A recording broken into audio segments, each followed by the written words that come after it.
Hello, welcome to my channel and welcome to my new studio.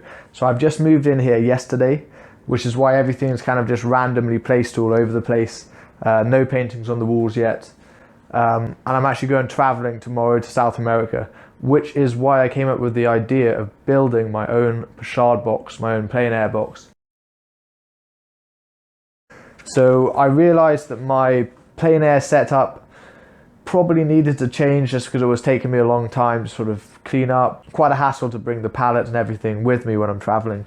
I enjoy building stuff by hand, and I thought that I could have a go at trying to build a pochade box. So here it is. I bought a box off Amazon. It was unprimed, cost me about £10. I'll put a link to that in the description, and transformed it into a pochade box. So I'll just give you a closer look of how everything works. And so here it is, the pochade box. I've got a palette in here that you can take out like so. Here there is a little screw which adjusts the height of this lever, so you can kind of have it at varying heights. George Thomas Artist, follow me on Instagram. Just thought I'd paint on the back, just as often when you're painting Plein-Air, a lot of people walk past, some people take photos. This way it's quite easy for someone to follow you on social media. Maybe if they like the painting, they may buy it, they may come to your exhibitions. You never know what contacts you're going to make when you're painting outdoors. Someone can easily take a photo of that, and the next thing you know, you have a few more followers, which is always good. And so here is the little GoPro. Here we go. But this is actually recording the painting itself. So this way I can easily set up and film myself painting. And then my plywood palette fits back in here quite nicely.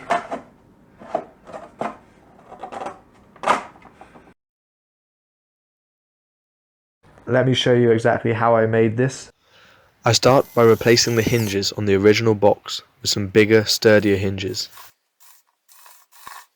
I cut out strips of plywood to help strengthen the interior of the box. I then glue them down using wood glue and hammer them in place with small nails. By doing this, it helps hold them in place, but also it helps the glue set strongly, as it normally takes a few hours for the glue to actually set. And once the glue does set, it's actually stronger than the wood itself, or at least that's what it says on the glue packet. Here's an adjustable friction lid support. It adjusts like so.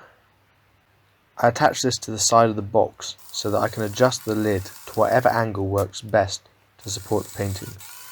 I can tighten this to hold the lid in place and loosen it to close the box. Here I'm cutting out 2 strips of dowel.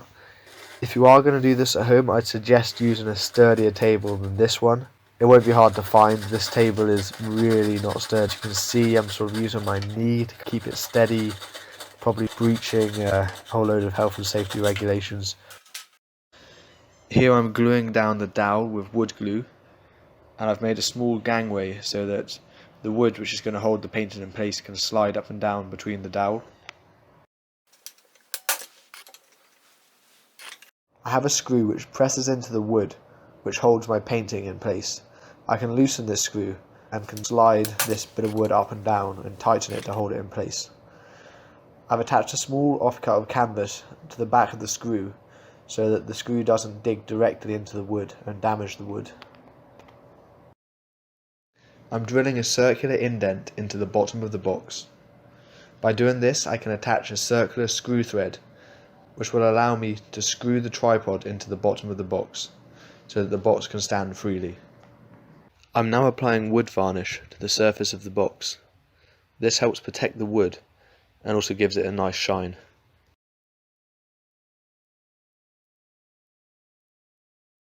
For the palette, I cut a plywood sheet to the same size as the interior of the box. I then apply a few coats of varnish so that the oil paint I use won't get absorbed by the wood. And here's a photo of me using my Plein-Air box out in Brazil. It's holding up well so far. Please subscribe to my channel to keep up to date with my YouTube videos. If you enjoyed it, give it a thumbs up. Thanks for watching.